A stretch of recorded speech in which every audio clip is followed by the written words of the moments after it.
first thing we got to do, we got to go to the headlines segment. And Michael, since you're with us and you're our guest, you're going to get to go first on the headlines segment after Brian hits my music. All right, take it away. All right, well, in Class 3A tonight, CAK beat Kingston 23-7. And there's a couple of astounding stats from that. CAK only had 5 possessions in the entire game. They scored on 3, and the game took an hour and 55 minutes to finish. Wow. Not bad. A lot of ground game. This is the ground game going. This is our headlines. What's going to be the headlines tomorrow morning, Josh Peterson?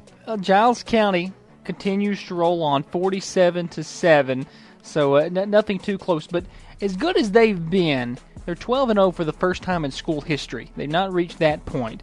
So 12-0 for the first time in school history. Al Cobb, 18 of 22 for $192 through the air.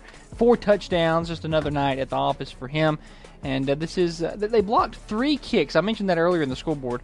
3 kicks through 3 quarters for Giles County. They blocked a couple of punts and a field goal.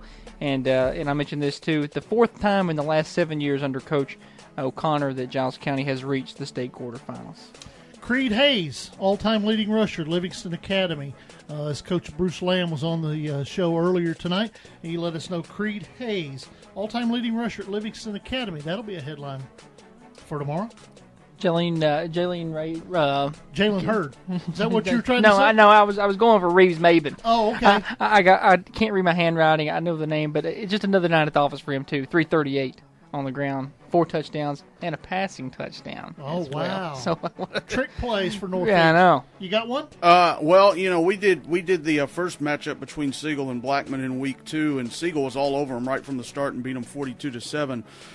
Props to Blackman tonight for holding them as close as they did in the first half, 14-10, before Siegel got away in the second half. And Jace Tyson was the thorn in the Blackman QB side again. I think he had 3 picks against him in the first game, Matt Williams and Chase Smotherman, and he picked off Smotherman twice in the second half tonight.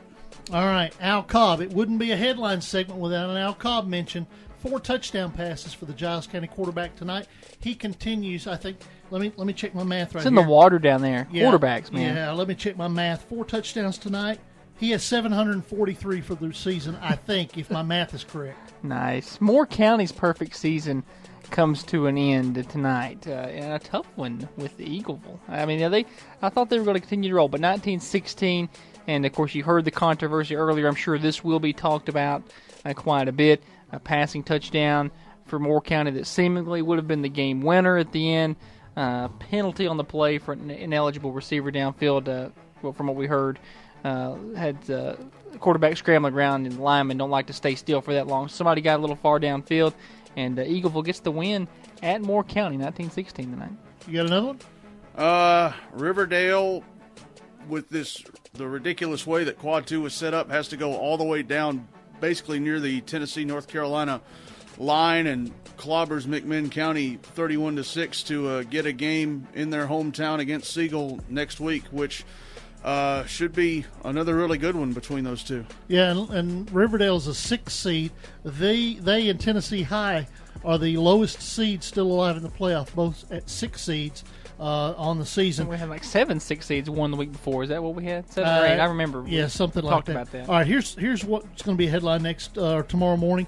Adamsville scored 56 points tonight. They only gained 152 yards on offense. 56 points with 152 yards offense. Why don't you break down how that went? I don't believe you. I don't have any idea. I read it on Twitter, so it's got to be true. That's crazy how you can do that. Obviously, some defense and special teams. I'm sure this will be in the headlines on well, it'll probably be Sunday in the Sunday news. But Columbia ends Tullahoma season again. Tullahoma has struggled with Columbia. I don't have these stats in front of me, but it's been a rough go at it with Tullahoma and Columbia. The Wildcats of Tullahoma just can't quite get there with Columbia. Most games have been closer than this. This is a little further away than I thought it would have been. But it was a good season for Tullahoma. Like you talked to Coach Olive earlier, I thought they were looking at a 2 or 3 win year too. They did a good job, but once again, it was Columbia turning the lights out. Yeah. South Pittsburgh scored a touchdown to cut it to 14-13 late in the fourth quarter. They went for the win with a 2-point conversion and missed it. onside kick, didn't recover. They were out of timeouts, and Gordonsville hangs on to get the 14-13 win. And you got anything, Mike? One more headline for me from Division II Class AA. Innsworth and Brentwood Academy still in a collision course to meet up in the state championship again. But Innsworth's got to get past their big rival, crosstown rival NBA, next Friday night in the state semis in Division II. Mike, we appreciate you joining us tonight. Thanks, and thanks for allowing us to broadcast your stuff all year long. All right.